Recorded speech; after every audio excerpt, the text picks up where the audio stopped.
বার্তা এক নজর, সবার খবর সমান নজর। দক্ষিণ ২৪ পরগনার বজবজ বিধানসভা কেন্দ্রের বজবজের ২ নম্বর গ্রাম পঞ্চায়েতের ২ নম্বর বজবজ পঞ্চায়েত সভাপতি সুব্রত বন্দ্যোপাধ্যায়, ডাকনাম বুচান বন্দ্যোপাধ্যায়, কলকাতা কর্পোরেশনের কাউন্সিলর ভারতীয় জনতা পার্টির সজল ঘোষকে কি বলেছেন, এই নিয়ে সজল ঘোষ ফোনে ওনাকে ধরছে, কি কথা কাটাকাটি হচ্ছে সেটা বলছে, এবং ভারতীয় জনতা পার্টির কর্মী সুবল ঘাটু বচন বন্দ্যোপাধ্যায়ের বক্তব্যে পরিবর্তন কি বলছে সবাই শুনুন। জানুয়ারের বাচ্চা সজল ঘোষকে নিয়ে আসা আমাদের বুথে এত সাহস, ক্ষমতা ধরো।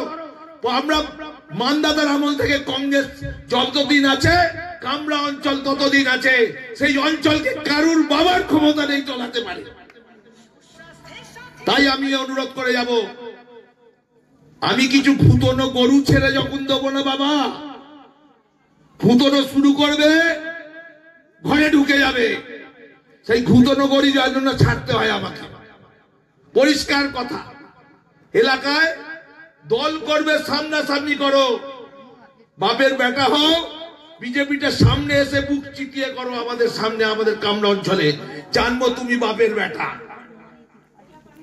তাই এই এলাকার মানুষকে বলবো, উন্নয়নের সঙ্গে থাকুন।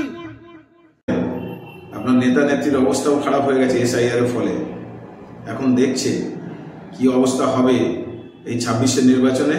একটু সমঝে চলুন, একটু ভদ্র হন, নম্র হন, মানুষকে সম্মান দিয়ে কথা বলুন, বিরোধীদের সম্মান দিন, এটুকু আশা করতে পারি আমরা। কিন্তু আশা আপনার কাছে কি করে করব, কারণ আপনার ওটা তো কিছু নেই।